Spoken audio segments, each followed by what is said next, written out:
Bonjour à toutes et à tous. Donc, je continue avec donc le travail que j'ai réalisé au sein de l'INRAE ces 6 derniers mois.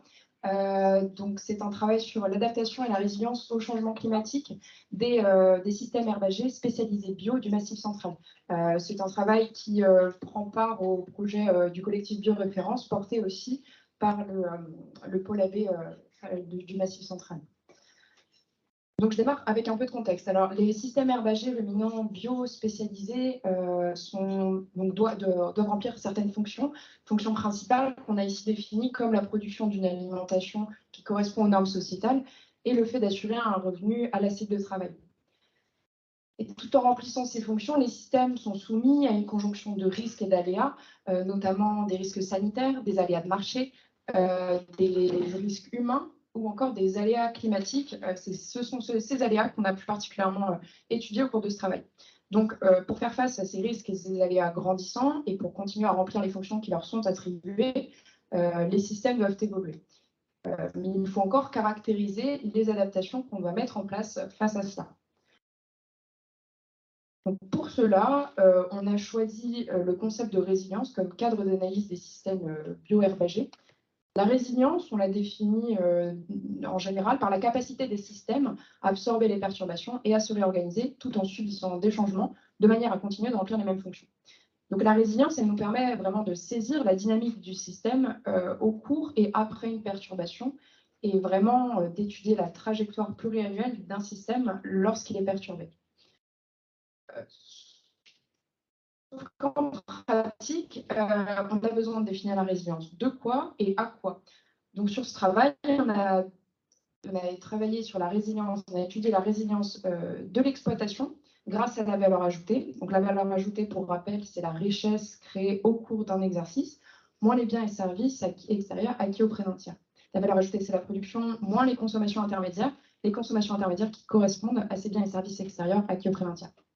La valeur ajoutée, elle a ici été choisie comme proxy de la résilience parce qu'elle nous permet d'aborder de manière assez synthétique si le système assure bien un revenu à la cible de travail et s'il approvisionne bien les systèmes alimentaires. Et donc, on a mesuré la résilience aux aléas climatiques grâce à des données climatiques appariées à chacune des fermes de l'échantillon. Et en cela, ça nous permet de définir directement, de mesurer l'aléa climatique. Donc, les objectifs de ce travail ont d'abord été de présenter le fonctionnement des systèmes d'élevage de l'échantillon, de quantifier l'incidence des aléas climatiques sur la résilience des exploitations, de déterminer les adaptations des pratiques agricoles et des facteurs de production, et enfin de situer les élevages de l'échantillon face aux différents types d'adaptations. Alors, pour cela, on a d'abord mis en place une certaine méthodologie.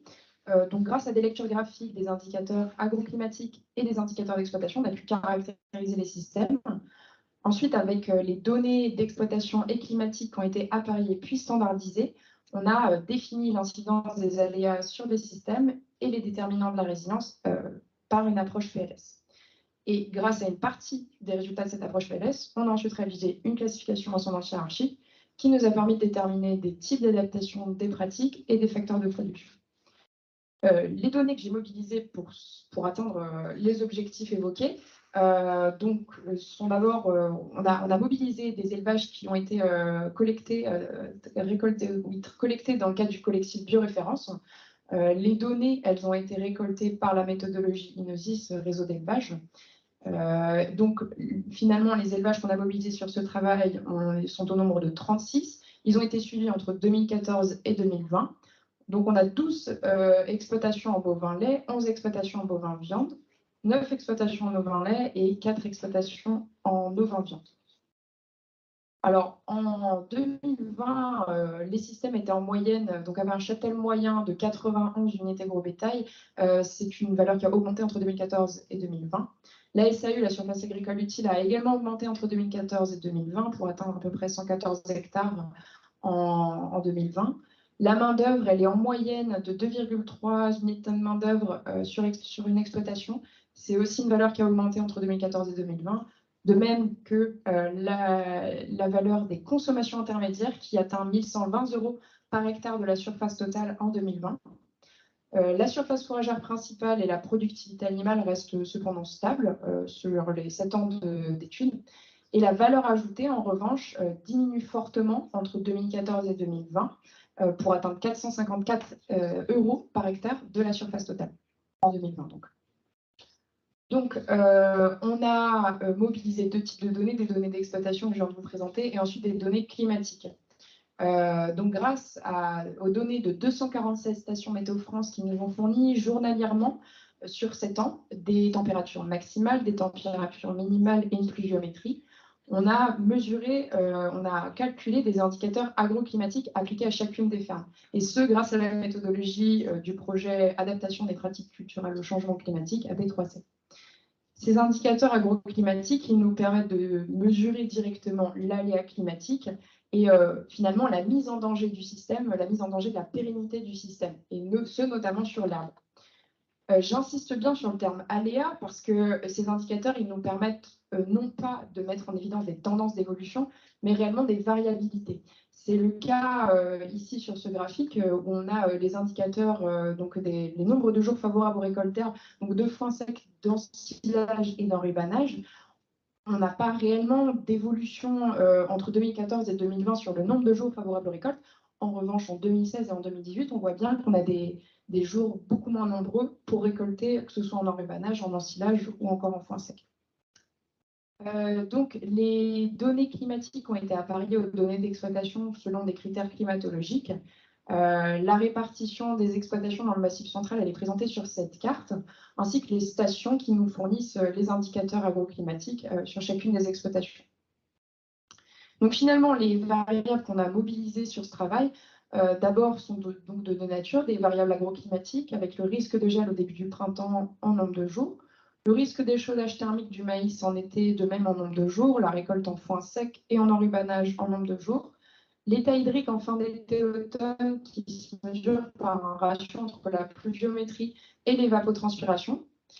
Ensuite, on a des variables d'exploitation, donc la quantité de concentré de produit en tonnes de matière sèche par UGB, les rendements des cultures annuelles de grains en quintaux par hectare, la quantité de fourrage produit en tonnes de matière sèche par UGB, la part du maïs en silage dans les fourrages récoltés en pourcentage, les rendements de première coupe d'herbe en tonnes de matière sèche par hectare, la quantité d'aliments achetés, de fourrage consommé, de concentré consommé, et enfin d'herbe valorisée au pâturage, tout cela en tonnes de matière sèche par UGB, la productivité animale, donc en litres par vache laitière pour la production de bovin-lait, en kilos de carcasse par UGB pour les ovins viande, en litres par brebis laitière pour les ovins-lait et en kilos de viande vive par UGB pour les bovins viande. Ensuite, donc, on a la taille du cheptel en UGB et la valeur ajoutée brute d'exploitation en euros 2020 par hectare de surface totale. Donc, les indicateurs que je viens de vous présenter, ils ont tous été standardisés par rapport à chacune des exploitations. Cette standardisation nous permet d'exprimer la dynamique du système dont on a déjà parlé dans la notion de résilience, dans le concept de résilience. Et il nous permet en plus de ça, cette standardisation nous permet en plus de ça de pouvoir comparer les données. Donc concrètement, la standardisation propre à chaque exploitation, c'est-à-dire que pour une observation d'une exploitation année, je vais soustraire par la moyenne de cette variable pour cette exploitation donnée et diviser par son écart type. Donc graphiquement ici, vous avez les croix rouges, elles représentent la valeur absolue que l'exploitation prend d'une année pour l'autre, étant donné que donc là, la courbe orange représente les valeurs pour une seule ferme en bovin viande données que j'ai anonymisées sur la quantité de fourrage conservé consommé. Le fait de standardiser, ça nous permet plutôt de prendre en compte ce delta-là. Et donc vraiment de ramener ça à la moyenne, disons un peu une sorte de rythme de croisière de l'exploitation. Donc, on a mesuré la résilience ici grâce à un modèle d'approche partial least square, donc une approche PLS. Ce modèle, il nous permet de regrouper des variables qui font sens ensemble pour exprimer un concept qui n'est pas directement mesurable, tel que la résilience. Donc ici, on a choisi de regrouper au sein du climat, donc le climat d'exploitation des prairies, les jours de récolte de foin, les jours de récolte d'enrubanage et l'état hydrique des prairies en fin d'été-automne. Au sein de production de fourrage, on a la quantité de fourrage produit, les rendements de première coupe d'herbe et la part de maïs en silage dans les fourrages récoltés. Au sein du groupe des conditions climatiques pour les maïs et les céréales, on a le nombre de jours d'échaudage thermique, le nombre de jours de risque de gel. Ensuite, dans le groupe de la production de concentré, on a la quantité de céréales produites et les rendements céréales. Après, donc, on a les achats qui regroupent les fourrages achetés et les concentrés achetés. Le groupe alimentation du troupeau qui correspond à la quantité de fourrage consommé, la quantité de concentré consommé, ainsi que la pâturée, et ce en valeur négative, par rapport à, donc, à un rationnement équilibré. Ensuite, la production de troupeau, donc le dernier groupe qui rassemble la productivité animale et la taille du cheptel. Et enfin, donc la résilience qui reprend son proxy, la valeur ajoutée brute d'exploitation. Donc, la littérature et l'expertise du sujet, elle nous permet de déterminer les relations entre les groupes de variables. Ensuite, c'est l'algorithme de l'approche PLS qui attribue des coefficients à ces relations. Et c'est ce dont on va discuter maintenant. Les résultats, donc les coefficients de ces relations, ils nous permettent d'abord d'affirmer que lorsque là, on a des bonnes conditions climatiques, finalement, on va avoir peu de production de fourrage. On aura aussi moins d'achats de fourrage conservé et concentré, et on aura aussi moins de fourrage conservé dans la ration. Ce qui signifie directement qu'en fait, lorsqu'on a des bonnes conditions climatiques, à tous les coups, on préférera le pâturage, en tout cas sur les systèmes que l'on a étudiés, les systèmes de notre échantillon. Il y a autre chose aussi, c'est que lorsqu'on produit des fourrages ou alors qu'on achète des aliments, des fourrages et des concentrés, on va en consommer davantage dans l'alimentation. Voilà. Ensuite, sur la deuxième partie du modèle, donc on a pu mettre en évidence que de mauvaises conditions climatiques, donc ici qui représentent les conditions climatiques pour les maïs et les céréales, de mauvaises conditions climatiques vont entraîner davantage de consommation de fourrage conservé dans l'alimentation. Également, la production de fourrage encourage la consommation de fourrage conservé dans l'alimentation, de même que les achats d'aliments. Voilà, la résilience, elle a impacté dans ce modèle par deux choses. D'abord, par les achats d'aliments qui vont pénaliser, je veux bien que tu passes, si tant que ça marche, qui vont pénaliser la résilience. Et ensuite, vas-y. Merci. Trop d'animation. Et ensuite, donc, la production du troupeau qui, elle, améliorera la résilience. Voilà, tu peux passer. Donc, ce qu'on retient d'abord sur ces systèmes, c'est que les systèmes qu'on a étudiés, ils s'ajustent principalement par les fourrages. Les variations des achats, elles proviennent d'abord des variations de fourrage. C'est ce qu'on voit dans ce graphique où vous avez la quantité d'aliments achetés. Donc là, vous avez la quantité d'aliments de concentré achetés, de fourrage acheté en orange et en bleu, la quantité totale. Donc, ce qu'on peut voir, c'est que la quantité de concentré, elle est achetée, elle est toujours relativement stable et que la quantité totale d'aliments achetés, elle fluctue, elle suit directement les variabilités de la quantité de fourrage acheté. Donc, ce sont vraiment des systèmes qui s'adaptent, qui évoluent avec plutôt une variabilité d'achat de fourrage que réellement de concentré. Le niveau d'achat de concentré il reste relativement stable et la même chose pour la consommation. Ce sont aussi donc le fonctionnement de ces systèmes, il est réellement centré sur le pâturage. La priorité, elle est toujours donnée au pâturage. Dès que c'est possible, les systèmes, les éleveurs vont faire pâturer leurs animaux. Alors certes, le pâturage va limiter l'utilisation de fourrage conservé dans l'alimentation. Par contre, des années climatiques défavorables où le pâturage sera limité ou carrément pas possible, on va aller compenser les besoins du troupeau par des achats. C'est ce qu'on voit ici en 2016, où les conditions climatiques étaient visiblement moins bonnes, puisqu'on a eu un décrochage du pâturage qui s'est répercuté directement sur la courbe d'achat des fourrages d'aliments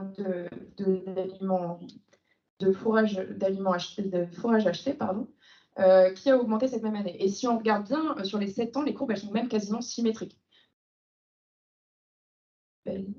Donc, ce sont vraiment des systèmes qui fonctionnent avec des achats de fourrage. On mobilise les achats de fourrage lorsque l'herbe pâturée n'est pas suffisante, de même que la production sur l'exploitation ne l'est pas. En 2016, là, pour en revenir à cette année, on a quand même vu une augmentation de la production de fourrage sur l'exploitation, mais elle n'a visiblement pas été suffisante pour couvrir l'intégralité des besoins du troupeau, puisque les achats également ont dû augmenter. Donc ça, c'est une situation qui risque de s'accentuer avec l'augmentation de la fréquence des aléas climatiques, et ce qui peut être considéré comme problématique. Donc, en définitive, il y a deux déterminants de la résilience qu'on a pu mettre en évidence dans ce travail. C'est d'abord la limitation des achats extérieurs, qui consiste surtout en des fourrages. Et ça peut s'atteindre avec une meilleure gestion des ressources fourragères, en repensant notamment la notion de volant de sécurité des stocks. Et on sait qu'on a des marges de progrès à faire sur la gestion des ressources fourragères et sur la gestion de l'herbe, notamment de manière plus générale. Attention nous même à ce que cela ne donne pas lieu à un transfert de charges, c'est-à-dire que les charges liées à la récolte des fourrages ne devraient pas surpasser les charges liées aux achats extérieurs d'aliments. Cependant, on peut aussi nuancer ça par les contraintes pédologiques, la limitation des achats et l'arbitrage qu'on va réaliser entre le pâturage et la constitution de stock. Elle pourrait aussi être en partie due à des contraintes pédologiques que l'on connaît dans le Massif central ou alors réglementaires, de par le cahier des charges d'agriculture biologique qui demande à maximiser l'herbe. Néanmoins, la maîtrise de la productivité animale, elle reste vraiment majoritaire dans la détermination de la résilience. C'est vraiment un gros point qui va même surpasser en termes d'importance la limitation des achats extérieurs. Et le mot maîtrise ici il est bien important parce qu'il s'agit avant tout que les éleveurs jugent de l'efficience de leur utilisation, de leur consommation intermédiaire par rapport à la production du troupeau qu'ils obtiendront et à la valeur ajoutée qui en découlera, bien sûr. Donc ensuite, on a pu réaliser une typologie sur les exploitations années qui nous a fait ressortir 3 groupes. Alors d'abord un groupe pâturant, donc c'est le groupe qui pâturait le plus tout en achetant le moins. Par contre, il était soumis aussi aux meilleures conditions agroclimatiques et avec une productivité animale inférieure à la moyenne. C'était le groupe qui avait une valeur ajoutée intermédiaire, ce qui en font des systèmes très pâturants, tout de même résilients, mais tout de même avec des bonnes conditions agroclimatiques. Donc, ce qui peut poser plus ou moins de questions sur la suite des événements face à l'augmentation des aléas climatiques, puisque alors, ce serait d'abord lié à des conditions agroclimatiques différentes selon les années, mais peut-être aussi à une dynamique temporelle, quelque chose qu'on pourrait voir en fonction d'une évolution interannuelle qui ne va pas vers quelque chose de positif, puisqu'on irait plutôt vers un groupe moins efficient. Donc, tout de même, cette typologie, elle nous permet de bien confirmer qu'une meilleure gestion de ressources fourragères et une maîtrise de la productivité animale, ça permet d'améliorer la résilience. Donc, finalement, les systèmes que l'on a étudiés, ils priorisent le pâturage, ils achètent pour compenser lorsque le pâturage n'est pas possible, et une meilleure gestion des ressources fourragères de l'exploitation permettrait d'améliorer cette résilience. Ces 3 items, c'est des items que l'on retrouve dans des systèmes qui sont économes, qui disposent d'une marge de manœuvre et qui diversifient leurs ressources, et que la littérature relate comme des systèmes résilients. Et c'est aussi des systèmes qui correspondent au système de l'agriculture biologique, puisqu'ils nécessitent de limiter leurs intrants et qui encouragent plutôt une production désintensifiée. En revanche, d'autres contraintes qui pèsent sur les systèmes en bio, comme l'accès maximal au pâturage que l'on demande depuis le 1er janvier 2022, ou encore certaines contraintes d'approvisionnement sur les fourrages, pourraient plutôt poser des problèmes dans le cas des systèmes qu'on a observés aujourd'hui et des adaptations qu'on a mis en évidence. Mais néanmoins, ce qu'il faut retenir, c'est que même ces systèmes, ils ont la nécessité de maîtriser leur production, puisque ça reste un déterminant majeur pour la résilience. Alors, tout de même, quelques limites. D'abord, l'équilibre. Je suis en temps mort, là? Oui, négatif même. D'accord. Et ben, c'est bon, c'est l'avant-dernière slide. Ok, merci. Donc voilà, juste quelques limites. D'abord, l'équilibre entre le pâturage et la constitution des stocks qu'on a pu observer, il peut être lié à plein d'autres choses que l'on n'a pas pu qualifier au cours de cette étude. Donc on pourra aller plus loin sur vraiment ce qui motive l'arbitrage au niveau des éleveurs, ce qui motive l'arbitrage entre le pâturage et la constitution de stocks, ce notamment par des études qualitatives, mais aussi des jeux de données plus réguliers, notamment pour mieux étudier les stocks et la dynamique des stocks avec des dates de début et de fin de relevé de stock qui seraient à peu près homogènes sur tous les échantillons, ce qu'on n'avait pas, nous, dans notre cas. Aussi, on a la nécessité de maintenir les réseaux d'élevage pour pouvoir continuer d'étudier de telles dynamiques, puisque nous, dans notre cas, on n'a pas pu étudier les effets différés des aléas. Un aléa, il va impacter le système pas seulement sur l'année qui est en cours, mais parfois sur 2 ou 3 ans après. Ça, on n'a pas pu le prendre en compte du fait de la courte durée de notre échantillon. Donc, une utilisation d'un jeu de données à plus long terme, 20 ou 30 ans, pourrait convenir à un tel usage. Et enfin, il est quand même nécessaire d'explorer de nouveaux aspects de la résilience, puisque ce travail il vient compléter une littérature qui est déjà existante sur le sujet, mais il a besoin d'être complété par d'autres travaux qui attaquent d'autres aspects de la résilience. Donc, en conclusion, les systèmes s'adaptent, les systèmes bio-herbagers ruminants s'adaptent dans une certaine mesure au changement climatique, c'est-à-dire à des tendances. Là, ici, j'ai noté 2,7 degrés supplémentaires par rapport d'ici 2100. Ils s'adaptent avec des mises à l'heure qui sont plus tôt, davantage de distribution de fourrage. Voilà. En revanche, face aux aléas climatiques, les aléas, ils représentent plutôt une contrainte supplémentaire à des systèmes qui sont parfois déjà sous tension, bien souvent même, et les aléas climatiques, ils impactent directement la gestion des ressources du système. Alors, de manière générale, ce que nous, on a pu observer, c'est que les systèmes se sont adaptés, se sont ajustés même aux variabilités climatiques. Et finalement, le terme aléa, comme on a pu voir cette année, là, en 2022, ou alors en 2003, pour faire écho à plus loin, là, ils ne permettent pas un réajustement des ressources en fonction de variabilité climatique qui, là, pourraient réellement être des aléas. Le problème étant que ces années comme celle-ci, elles risquent davantage de se reproduire et d'être peut-être encore plus fortes. Et j'en ai fini, c'est bon. Merci. Merci bien.